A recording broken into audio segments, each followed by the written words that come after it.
Hi, welcome back to Fasting with Carla. And today we are going over my weight loss for January. Now, January was a really interesting month. When I weighed yesterday, February 11, I was still 232 pounds. However, let me kind of break down what happened in January with my weight. So January was an interesting month in terms of what happened because I was sick for like a week. Then I took the following week to kind of just recover and take my time to go back in.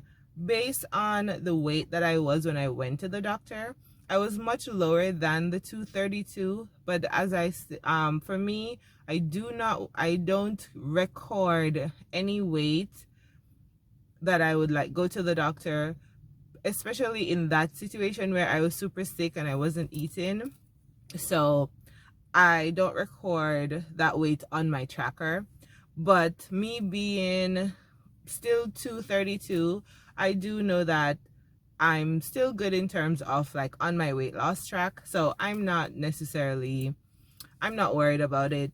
I'm thankful for finding fasting, which helped me get over this thing with weight, because now I understand that even though the scale is saying the same weight, I do know that I am getting smaller in areas. My pants is a little bit looser.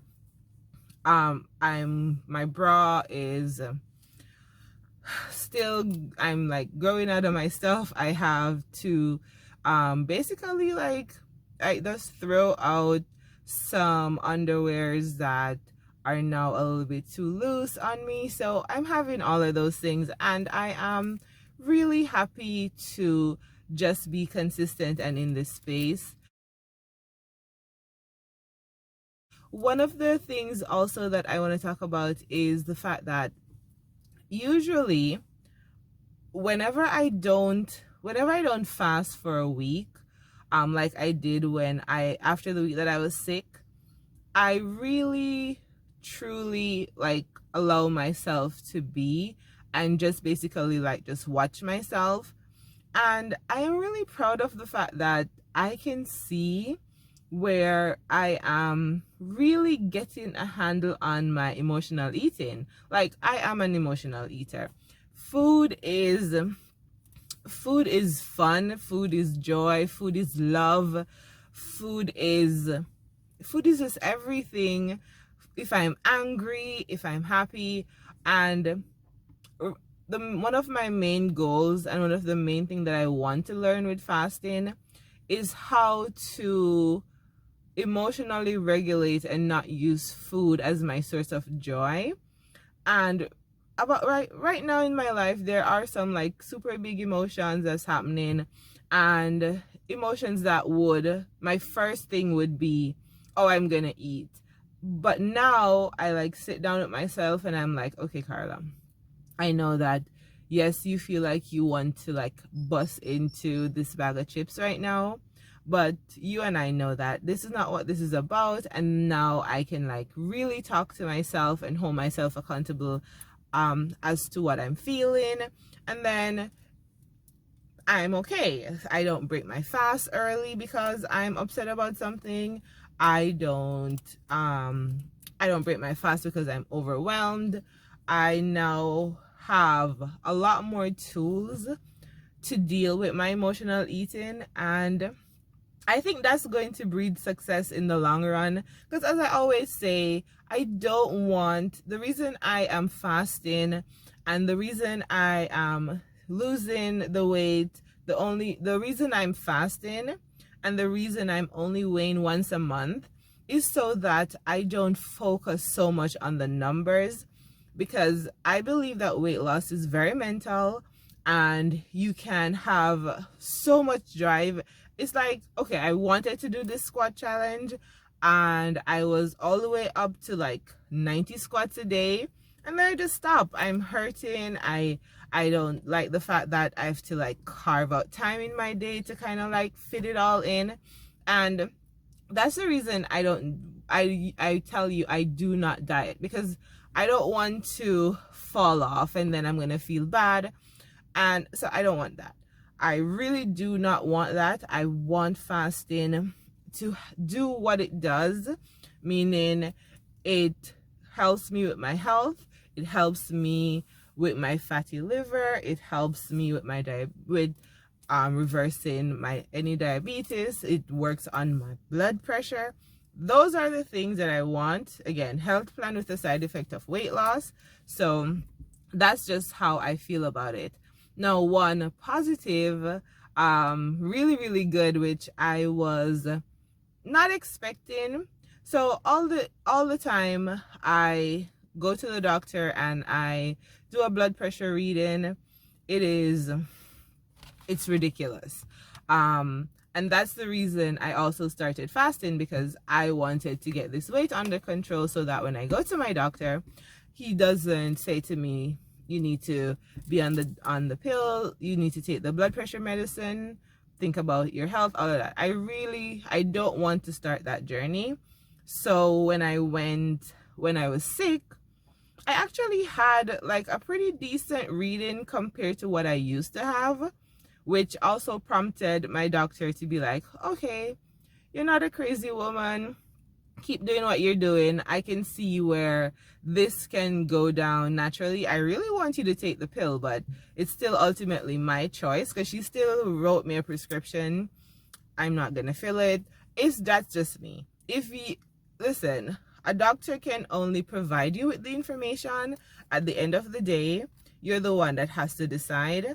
I truly believe that I will be able to get my blood pressure at a normal rate if I'm just consistent with my fast, consistent with taking off this weight, consistent with changing my life in general. So because I am actively working towards it, I don't feel bad about not filling that prescription.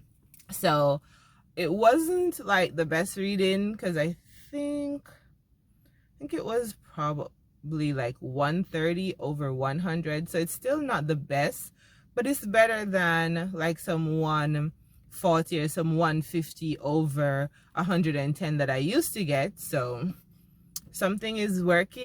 So the doctor said I should do my blood pressure reading every week. I can't do that. That's going to like make me have a lot of anxiety towards the reading.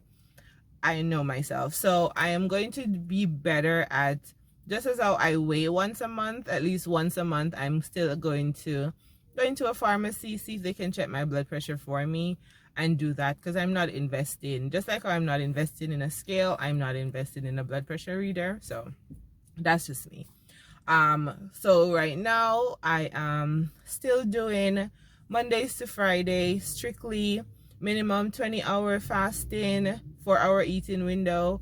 Some days it may be a 2-hour eating window depending, but so far I am liking this schedule way more than the ADF, because whenever I go to where I am fasting and my body is now super alert and I'm experiencing this word that I'm gonna put on the screen, I don't know why I can't call it, I think it's autophagy, but I'll put it there, and I'm super alert and I just can't sleep through the night, because that's what happened to your body when you have fasted for a period of time. You get super alert, and that's just how the body works. Sometimes I can recover from the not sleeping, but sometimes it's really difficult. So again, for me, fasting is supposed to be fun and kind of easy, not too easy.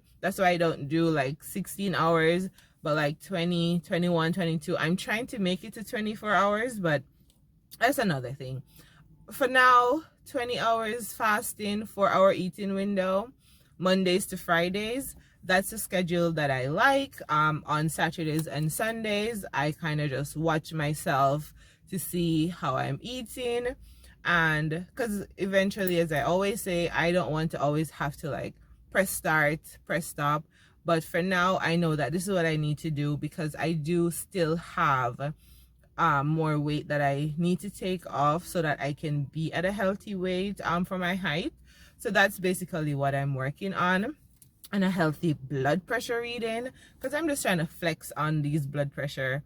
That's what I'm trying to flex on diabetes. I'm trying to flex on high blood pressure.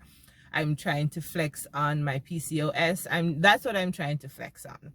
And the weight loss for me is important, but I truly believe that taking it from a health standpoint has really made this journey so much more enjoyable. I just love that I found fasting, and I constantly like share this with you because I want you to like find what works for you in fasting, and I want you to see me doing ADF, not doing ADF anymore, doing another schedule. I want you to see that fasting is not like anything else. And if you want to try it, just find what works for you. Push yourself to as far as you can go, but don't go into this and think it's like a quick thing. It's like really something that you have to work on.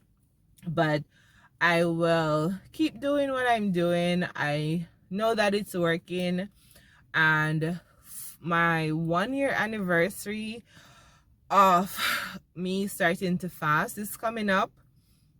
I do say that I want to do a 3-day walk. I want to do a 3-day fast. When I just started fasting, I used to think that people who are doing 3-day fasts are mental people. So I guess I'm one of them now. But I want the resetting benefits of that 3-day fast. I am preparing myself for that. I am listening to Dr. Mindy. I'm listening to other people who have done the fast, and I'm going to try and like just do like a little recording on a day by day, kind of like a vlog. Lord help me. Kind of like a little vlog of just showing like how I'm feeling and how I'm doing throughout that process, because I want the resetting benefits of that 3-day fast, and I think that's something that I want to do like once a year. So we'll see. If I try to do the 3-day fast and I don't make it to the 3-day, you'll know just the same, because again, when you're doing any fast, if you start to feel like you're going to pass out, you start feeling super weak, that's when you stop. And I prefer to be alive and happy than trying to push my body and piss it off, because it'll fight back. So, but I will keep you updated. I'm still at my 232. I am fine. I've gotten out of diet brain, so me having the same weight doesn't mean as much to me as it used to. So that's just how the weight loss, that's just how the weight went for January. I will keep you guys updated as always, and I will talk to you in the next one. Bye.